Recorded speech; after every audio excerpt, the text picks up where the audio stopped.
And we're back with a 2.4 meter project. I'm Mark Rudin, this is Nomad Boatbuilding, and today we are going to finish planking up this model.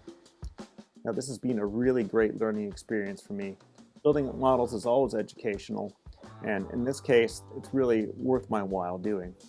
Now a little bit of the cost of building this model is being borne by the customer because he's going to benefit from it on the finished product.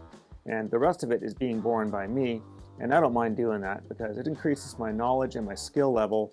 And in the end, after the finished product is out the door and on the water, I've got something to hang on my wall and remind me of the experience. Now I know you're anxious to see what we're going to learn today, so let's just stop talking and get working.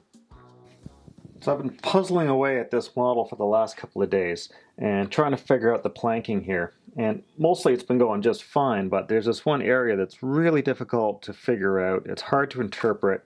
You can see in here just how messy it's getting. I mean, I'm not worried about gobs of glue and stuff like that, because this is a rough model that is intended just to help me figure out where the problems lie. It's not about looking good. It's also to help me get a feel as to how I'm going to plank the real thing, obviously. So I definitely gotta sort this out. So I've been working away trying to plank down into this tuck, but it doesn't. While I'm pulling that off, because there's this tight tuck in here, and there's even a slight hollow in this mold right here. It doesn't in any way jive with these two frames. If I take a really thin stringer, I can make it connect the dots, but the more I try and get any stringer to touch this station X down here, the more it wants to flare out back here at the next station. And while that may not be a big deal, I've got a flare, but then I've also got a tuck in here, and the tuck does not necessarily jive with that. So this is wrong. I'm going to have to chop all of that out and figure out the best way to proceed.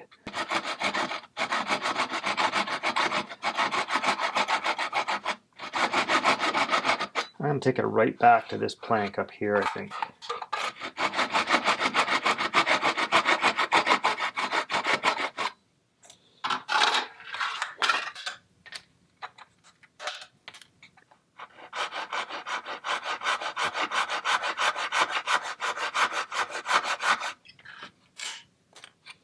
Okay, I just got a little cleanup to do, and then I can get right back on the horse here.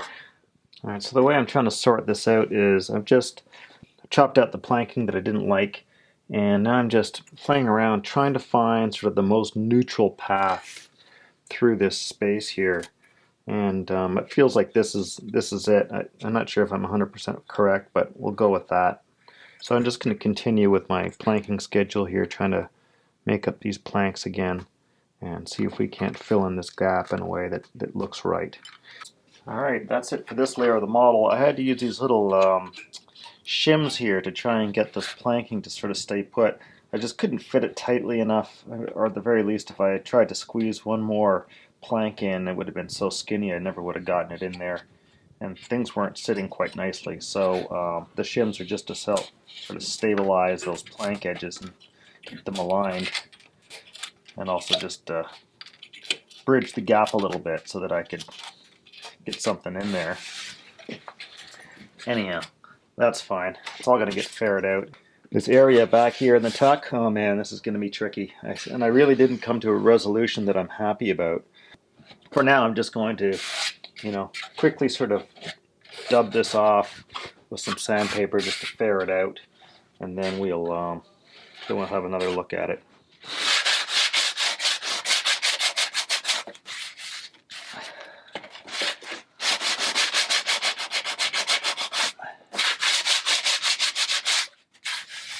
Okay, so I'm just starting to think about the impending process of planking this thing with double diagonal. So, and I'm going to pick up an angle right here off the stem, because having this angle match our planking I think will look good, but I want to start off by going the opposite way.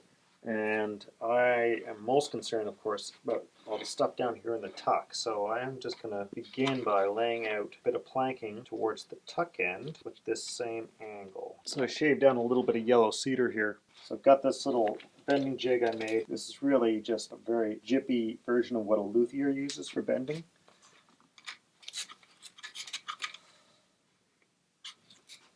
And then all this is this is a tin can with a light bulb inside of it, and I got a bunch of like zinc sheet metal material which is intended for putting on your roof to keep moss at bay, and that's just to give it more mass. That's the only reason I have the zinc on there, and the zinc obviously doesn't rust. Okay, that looks pretty good. That's a pretty extreme angle, however. I think that'll work. So now I got to figure out how I'm going to clamp this stuff in place. So yesterday I was playing around with steam bending these little guys. Now this is some serious bending going on here. I mean, this is almost like a 90-degree tight bend up here in this corner, and then this bend is fairly significant as well. So it's been a little bit challenging for sure, but I wanted to try something. There's this product called Super Soft. They use it in veneering to soften up really highly figured veneers that are prone to sort of cracking. So I got a bit of this stuff, and I've soaked my couple of strips in it overnight. I've never used it before at all, so I have no idea what to expect. I understand it doesn't affect the wood adversely in any way, but it will soften it up. And I wrapped it in a piece of Kleenex to try and make sure my wood stayed saturated. So it's not really intended to be used as like a bending medium exactly. Oh wow, interesting. Interesting. That is significantly more supple. It's also a little bit slimy. Let me get a cloth. Okay, I'm going to assume that this stuff neutralizes when it dries. I should probably go back and read the instructions.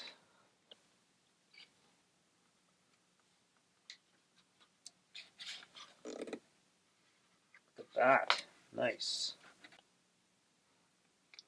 Yeah, that's incredible. Okay, I'm going to use the iron to try and dry this out. Okay, so I'm going to use some 2P10 here.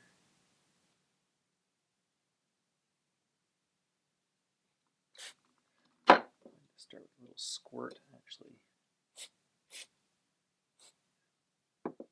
Start working right into there. Get out of there.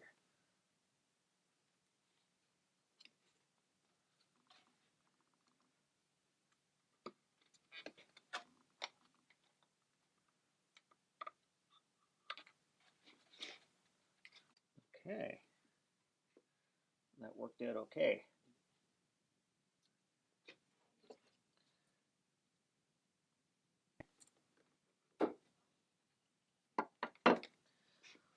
Start with a corrective measure. So I quickly learned using this little cardboard strip was the fastest way to try and judge exactly where to put the bend in my little planks. But the real limiting factor is the fact that the model is sitting on this backing board, and it forces me to have to figure out that initial angle at the bottom first. Now, when dealing with these really tight bends, I'm using a technique that I learned when I was up in the Arctic, in which we're crimping the wood fibers in order to get them to bend. There's some elders I worked with building kayaks up there that showed me this technique, and they would use their teeth, of course. It worked pretty good, and probably not the solution I will make use of on the finished boat. At least for the purposes of building this model, it gave me one solution that I could play with. It makes me wonder if I can come up with some sort of a tool for helping this process when I do the real thing. Or maybe I should even try like a metalworking rolling mill. I always like to think outside of the box. Think how do other people deal with a certain problem? Can I apply their solution to my problem? Oh my god. Now this strip wants to peel off at a crazy angle. What the hell? It's like when it wants to correct in the opposite direction that my last one did. I'll put money on it that if I took the scrap from my last one, I lay it on there, bend that around there, lay it nice and flat. Lay it nice and flat. We take this piece and we stuff it back in there. Huh. Interesting. That feels like it might actually want to edge set down over there though. Okay, well that works. Let's try drying this off.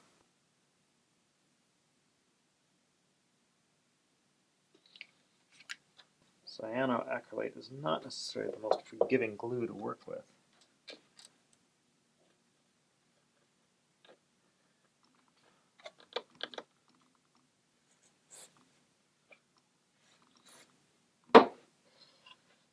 It seemed like by necessity you have to glue your fingers to your work as you go each time. It's the only way it goes on. Okay, if I could do these tight ones with just the bending iron, I can certainly take care of this soft one with just the bending iron. But for the most part, using the super soft, man, I am impressed. I'm kind of curious how far you can take it if you can use it. Let's say if I did like 1/4-inch kayak ribs, I gotta try it. I'm gonna buy a gallon. Next time I have a kayak, we're gonna try soaking rib stock in there for a couple of days ahead of time and see about bending them cold, because that would be super sweet. Okay, so I was working away on this and I made a little discovery, and it's kind of interesting. I've kind of butchered the piece that I was playing around with. I started getting some cracks in here and I didn't like how it was fitting. It was sitting a little too low and I just couldn't rescue it. So however, what I found was when I laid this guy in here, if I got this fitting really nicely down here, and then I let this guy wrap around, I was getting a big swath coming up here. Now I've trimmed off a little piece of this. Let me repair this quickly and to illustrate my point. I've actually trimmed a little piece off both sides, so we'll pretend one side is still there. Come on, get it back. Get on there. Okay, so if I look at this piece, if I get it tight near at the bottom, and I'm really working from there only because I'm stuck with this panel here. I should really probably pull this model off the panel to do this more effectively. And I lay that down here and I let it fare off across the body. I notice that I get this nice little gap, right? I get this gap up here. Come on. And so that's an issue. So part of what I'm seeing there is the fact that in order to get this one to lay down tight, I had to trim out a little piece of this guy. So I need what we call a steeler in there. Basically, I need another piece of material that's going to claw that amount of space back. But what that also suggests to me is I'm wondering if I need to add steelers down here. If I want to keep this orientation up here the same, I'm thinking I might have to add some steelers down at the bottom to get it to fit properly. Now down here it's all going to get painted, so it doesn't really matter if I have steelers down there. It's not going to affect the looks. And in this first layer it doesn't matter either way because it's going to get buried. But anyhow, that's sort of a discovery I made. One of the great reasons about working with a model here, I can make these discoveries and recover from them very quickly and easily.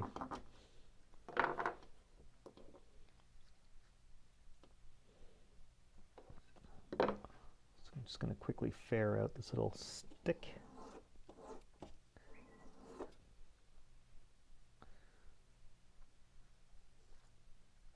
There we go. That guy wraps around there, steals us back a little bit of space. I got sort of a spot on here that's full of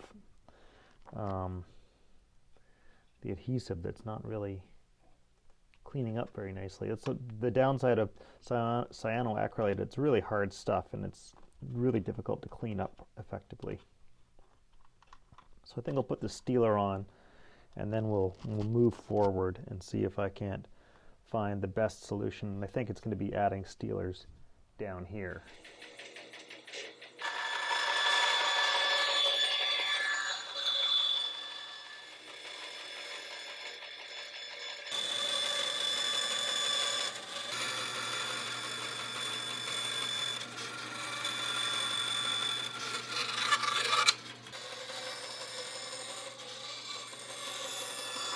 Alright, I'm playing around with a different way to deal with these steelers. So I've glued in a little piece of material here, and I'm just wrapping my plank across that, and then very carefully trying to lay down the next plank so it's sort of represents how it would lay flat on the hull.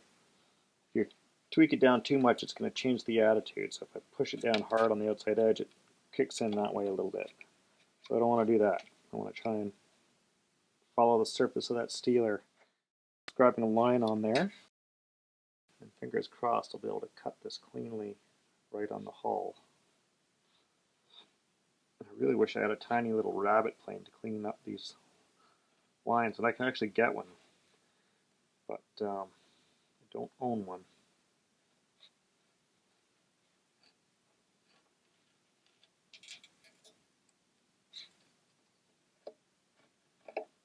I did my best to try and just glue down the one edge of these guys, obviously.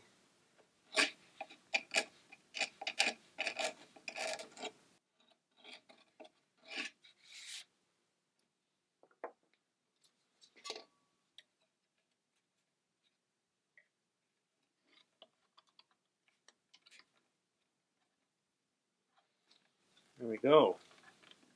I can't clean up my lines quite as nicely as I would like to, which is really frustrating me, actually.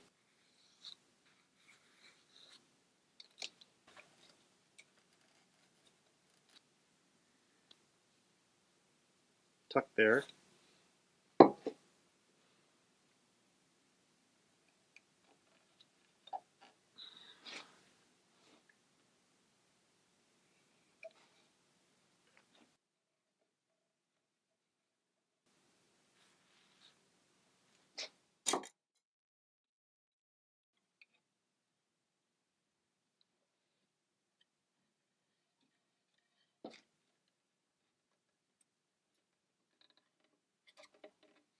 Almost done with this sort of swoopy area. I think I'm gonna take a little bit further to represent getting through this area with shape, and then worry about coming the other way, because this is everywhere else I know I can handle dealing with the shape.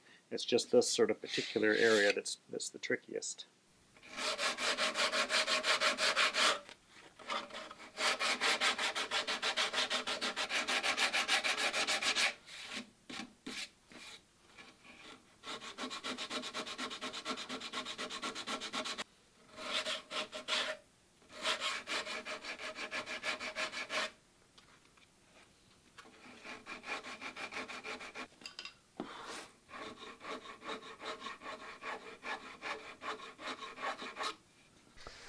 Our model's coming along pretty nicely here. It fared out fairly well.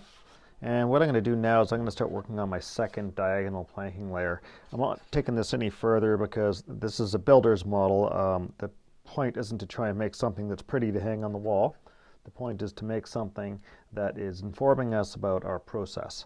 So my second layer of planking, I'm going to pick up the angle of the stem here, because that's going to look pretty good, I think. We'll have a nice consistent run of lines going down. And I'm just going to lay it off back here at where this planking ends. And starting from there, I'm just going to try and figure out the best way to lay off this this top course. Now, I don't know if I'm going to have to think about tapering each plank as I go. Probably will have to. Just a question of how I do it. I mean, the first course we ended up with some steeler planks in here, which aren't really to my liking. Be nice if I can avoid those. Down below the water line, no problem. I can put all the steelers I want down there. But up here, where we're going to be seeing it bright finished, you want it to look good. Maybe what I'll start with is just laying off what would be a really straight line across here. So if I use a wide batten, this will give me a very clear indication as to how this plank wants to roll across there. Might be a bit too wide, actually. Let's go with a narrower one.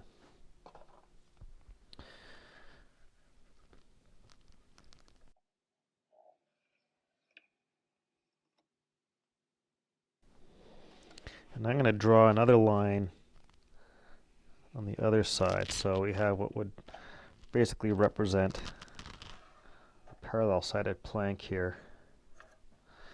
And then I'm just going to try shifting my batten over to one side of it and compare what happens if I lay it down nice and flat. And the key is here that you need to be making sure that this batten's conforming to the hull itself. So it's not a question of just trying to match that line, it's a question of this thing lying really flat to the surface of the hull. And if I do that, what I get is I get this interesting little overlap down here. I'm just going to mark it off with a dotted line. So it looked like I could get away with parallel up at the shear, but then back here I need to taper. We'll move to the next spot and try that out.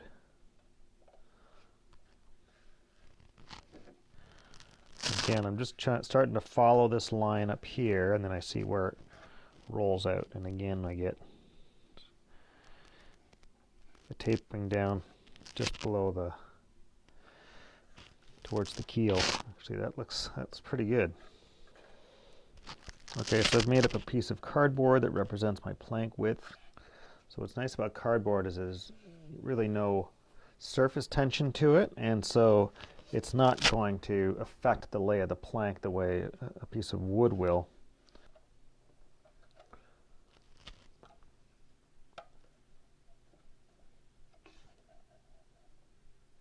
So I'm trying to follow follow this edge as much as possible, and then letting all the run out happen down below. Oh, check this out. Suddenly,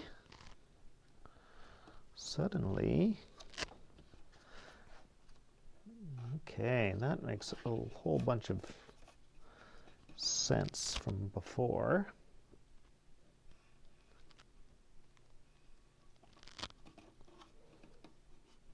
Look at that, Steeler territory.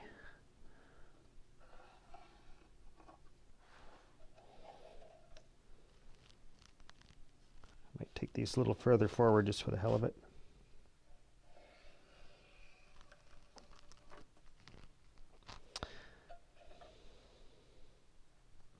Seems like I start to lose the need for a steeler or for any trimming farther forward here. It becomes a very flat hull. Oh, well, maybe not. So I touch it at the shear, then I bring it down here. Aha! Okay, so then I'm into, suddenly I get into territory here where I've got to lose some space at the edges. So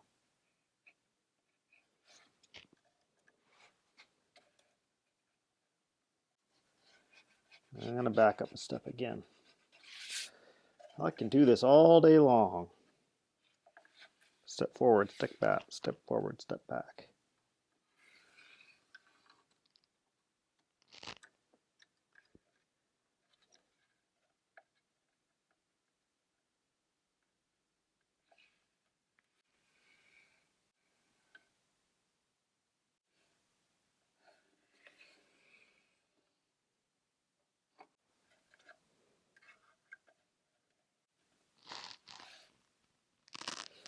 Here's the damn strangest thing. It's like one plank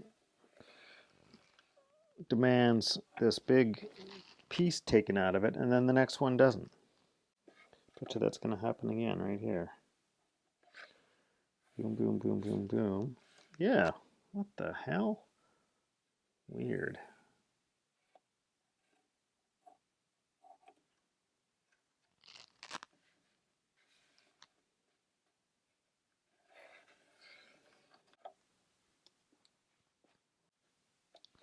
Just going to move forward through the tuck here, see what happens. Another steeler. And interesting, when we do this next one, it does something totally different. Well, now I need to decide whether I want to be bothered actually trying to plank this with strips of wood. I sort of got a feeling like I'd like to, because this tells me a lot, but it's nothing like fitting two pieces of wood together to really tell you if things are coming along nicely. So I'm working at planking the back end of the model here, and so far I've been pretty lucky with all the planks pretty much lying nice and tight. But I've gotten to this one, and all of a sudden I need to do a little bit more shaping. So let's see if I can wrap just a straight stick around. We'll see how you can see how that relates. So if I get this tight along the side and around the turn of the bilge, and then lay it down nice and flat here, I'm getting my first little indication that I need to start shaping my edges here. So I've done that with this one. Done a little bit of shavy. Give myself a sur mark so I know exactly where this lands, because it's not, it's a bit, not 100% science here. Actually, it feels like I need to take just the tiniest sliver off the tail end. That's better. I mean, I'm being super picky trying to get a seamless result here.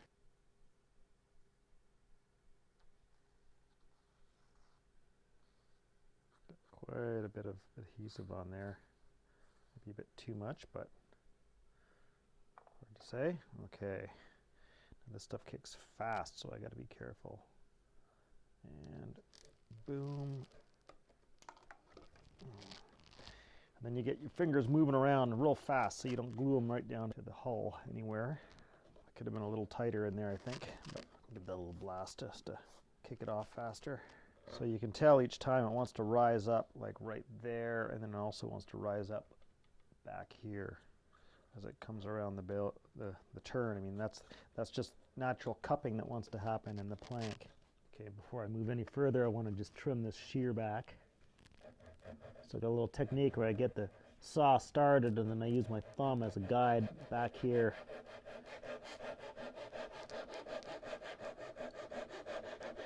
There we go. I'll wait till I have another plank on there before I trim that one back. But here's the big question: when I do the next one, how much more shape have I got now? That's pretty similar. Now, as I was laying this out, if you recall, I was finding situations occurring where I'd get, one plank that needed a bit of shape, and then the next one would sit just fine, and then the next one would need a little shape again, and I still am at a bit of a loss as to why one needs shape and the next one doesn't, but I don't worry about that. So my process for laying out one of these planks, I'm just giving myself a bit of slop, rolling it over, and then breaking it off whenever I'm past the shear. Okay, and then I need to find the point where it needs to bend, which is right there. So I find the bend, and then I come over here and I flip it the opposite way. Oh, what am I doing? Wrong way. Not sure how I screwed that up. And I got a little bit of back bending to do just near the turn to keep it from wanting to cup. It's actually a fairly sharp bend here. I just keep juggling it around until I find my sweet spot. Here's the important thing: when you start playing around with that kind of thing, you really do need to mark where your plank lies, because a little shift one way or the other can change its orientation entirely. This time around, I'm getting a lot more conscious about trying to make sure I'm getting my fits right, just because I'm thinking about, am I mimicking the real thing, and which is what I'm trying to do, obviously. Just a little bit more down here at the shear. Okay.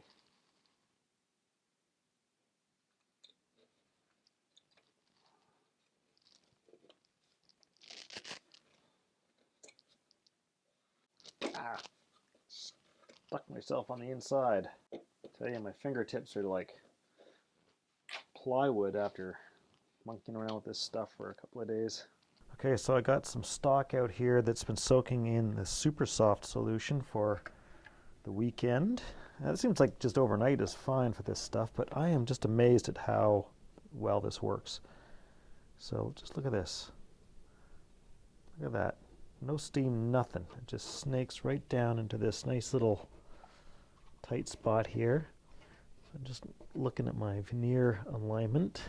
I come up hard here in this corner, so I probably need to take a little shave down here. See if I can get this fitting a bit better. I think it's prudent of me to give myself a Sir mark. There we go. So work it down tight into there, and then that's my starting point.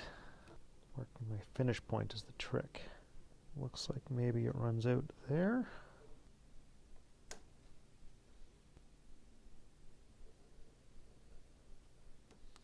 Hope this fits nicely. We'll find out if that was a good idea or a bad idea.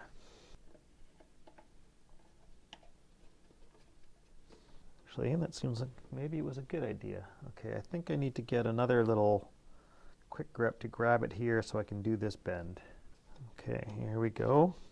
You know, I've only got one of these little tiny quick grips, and I don't know why I don't have like a dozen of them, because, man, they are handy.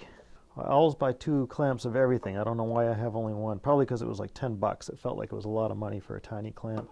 And I was feeling cheap or impoverished at the time that I got it. Okay, I'm just trying to suck this little space in here. That just wraps right around there beautifully. Now, one thing I wonder is if I can stuff something in here to help hold that bend in there a bit better. Let's see. Will that do it? Will that do it? I think that one does it well. That looks really nice. So I'll just leave that overnight. That will dry in place, and I suspect it will be ready to glue in the morning. Super soft. Highly, highly recommended. I cannot wait to start playing around with how else I can use this stuff. This is just shocking. So our little plank here has been sitting overnight. This is the plank that was in the super soft. Let's see how it has held its shape. I'm really curious about this. That is awesome. Here's the, oh, look at that. It's like a 90-degree bend. And it's holding it just fine. Hey? Huh? Wow.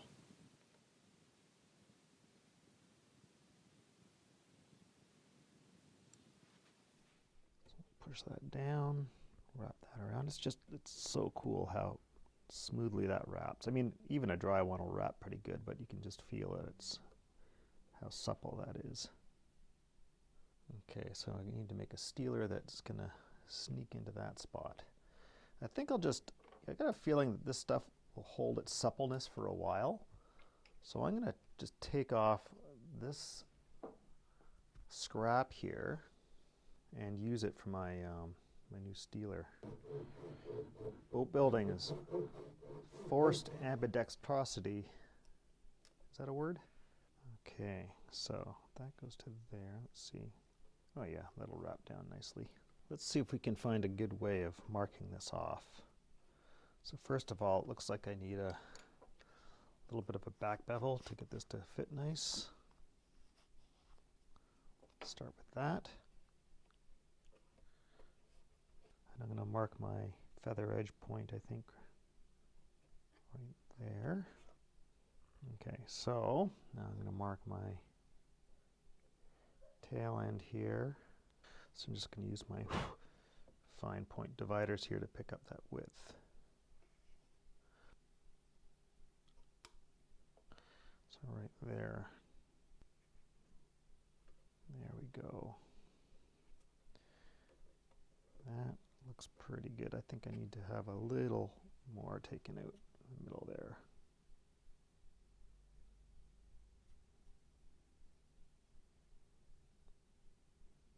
I think these might need a little bit more of a hollow on one face sometimes. Just kind of guessing, but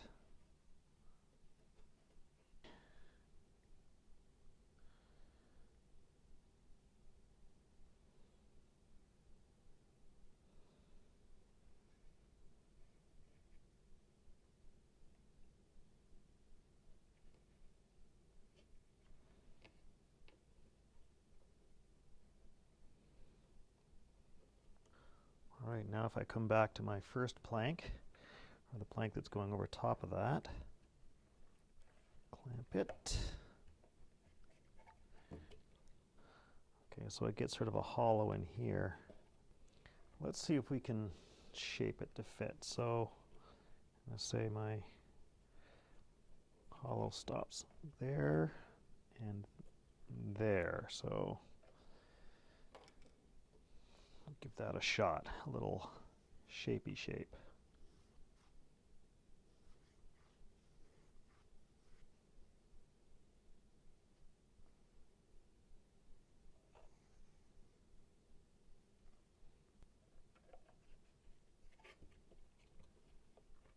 Okay, that looks good. That looks pretty good. So I think on this one I can get away with just sort of doing a little bit of, I'll just use the heat gun to do a little bit of bending over here. Just want to get that sort of back bend that's right in this little hollow over here. You know, I'm actually liking my system of just letting this set up cold. So I think I'm going to do that. I'm just going to clamp this in place like we've done before. And then I'll come back a couple hours and glue it in place. It really doesn't matter if I get this done right now or later on. Okay, that's not cooperating. Get the quick grip in there. Will that work? Nope.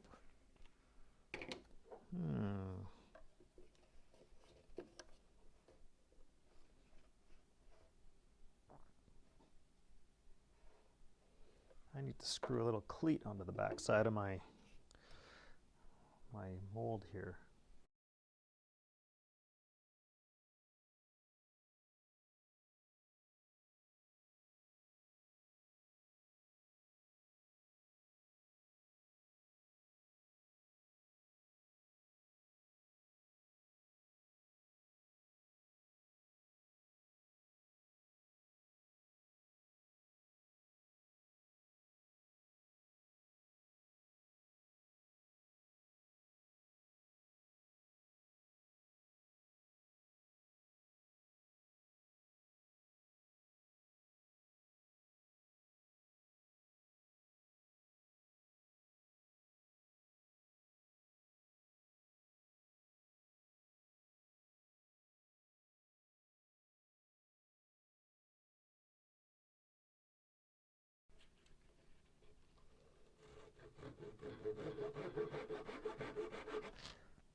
So this is my very first planked model, and you know, I have to say I'm really enjoying it.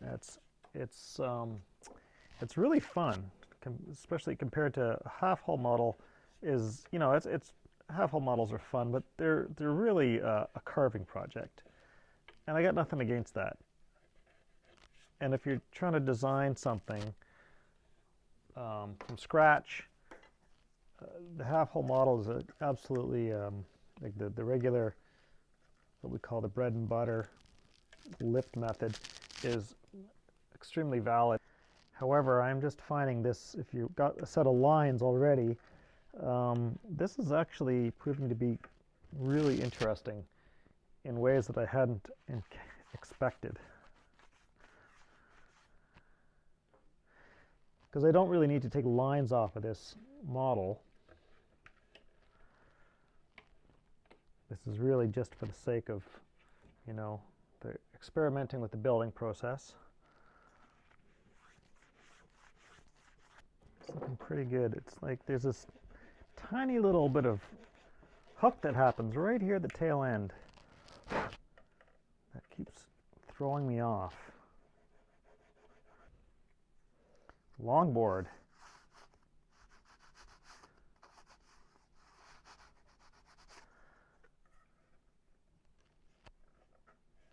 Okay, I think that'll do it.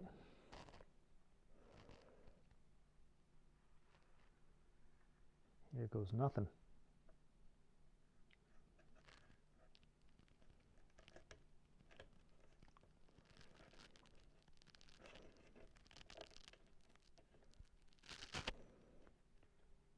All right, well, that's just about it. I'll lay on one or two more planks and call it good, I think.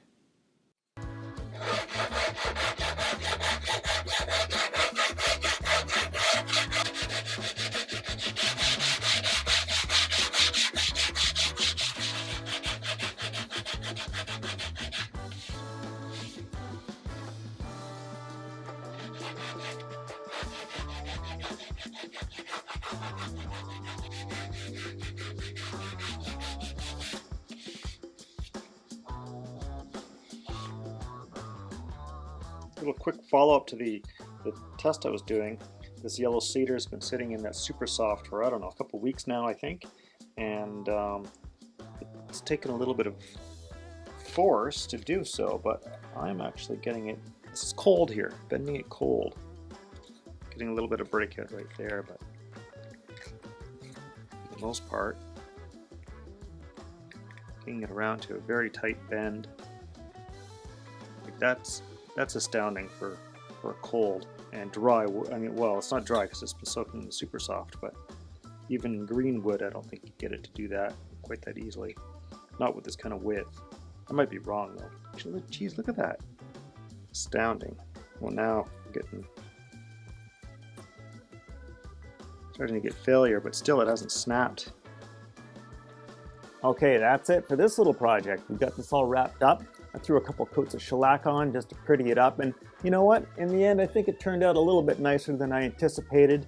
It's not spotless by a long shot, but it looks okay, and we'll stick it on a mounting board and throw it up in the shop somewhere just to remind me of this experience down the road. And of course, I'll probably refer to it again throughout the building process for various reasons. Now, I want to thank you all for watching, and of course, many thanks to my very generous Patreon supporters. And if any of you out there would like to help me out with these videos, please follow the links in the description or up here and wherever it pops up. Of course, I am ever thankful of all the help I can get. So, ciao for now, and I will see you later.